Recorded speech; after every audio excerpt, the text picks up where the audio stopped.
Despite the fractured state of the Star Wars fandom after The Last Jedi, one thing has seemingly begun to heal and shift that sentiment as of late: Jon Favreau's The Mandalorian.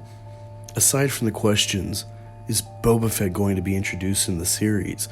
Or the burning, who is Baby Yoda? The main question at hand is, why do Mandalorians not remove their helmets? We'll also speculate what this may mean for fandom next.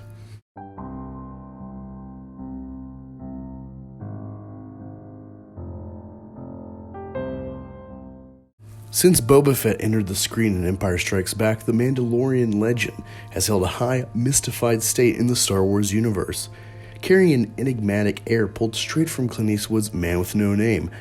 The Mandalorian continues that tradition, a mysterious bounty hunter without much to say and motives largely unclear to the audience. In Episode 3, after attaining Beskar as payment for his services, he returns to the Covenant and waits as the Armorer, a position of clear esteem religiously as well as for her craft, makes new armor and weapons for him, and inquires, asking how long has it been since removing his helmet.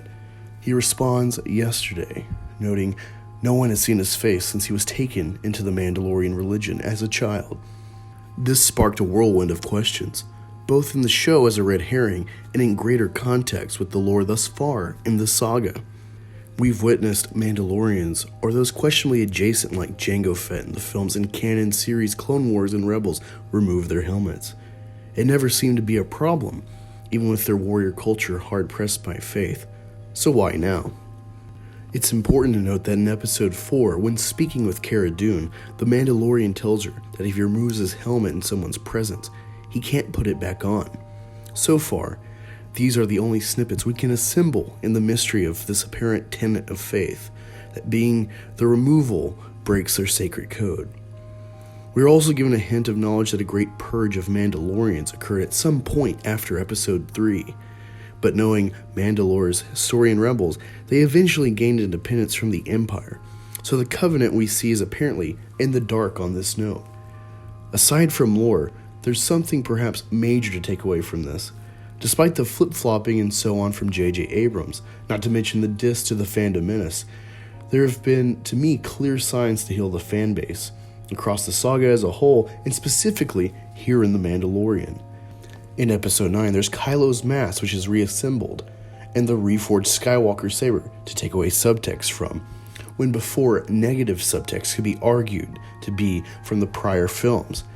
It can also be argued these are signs of good faith from Lucasfilm. The acknowledgement of prequel fandom has also been something large to note, as before, we were ignored. The Celebration 2019 poster had an equal amount of sequel and prequel characters. The Clone Wars was greenlit a 7th season. Darth Maul appeared in Solo, and we've had a hit video game in Fallen Order, based off Order 66 from Revenge of the Sith. And lastly, we have a new series for Obi-Wan in the works, a fan favorite for both original and prequel fans. With that in mind, I see The Mandalorian and his orthodoxy to include the adherence to the helmet rule as a meta-reference to the fandom. Having Mandalorians who ignored the faith or played loosey-goosey with it, the covenant of Mandalorians in the show and the reverence for devotion says to me, hey fans, we're returning to our core as a fan base. We're going back to what worked. It's a subtle tip of the hat from Favreau and Cowboy Dave. Let's hope that it extends beyond just this series, but all of Lucasfilm. Let me know how you feel about this in the comments below. Until next time. It feels good to be back on the Collective channel, and I look forward to doing more. I generally best contribute to the Collective by hosting new channels on stream.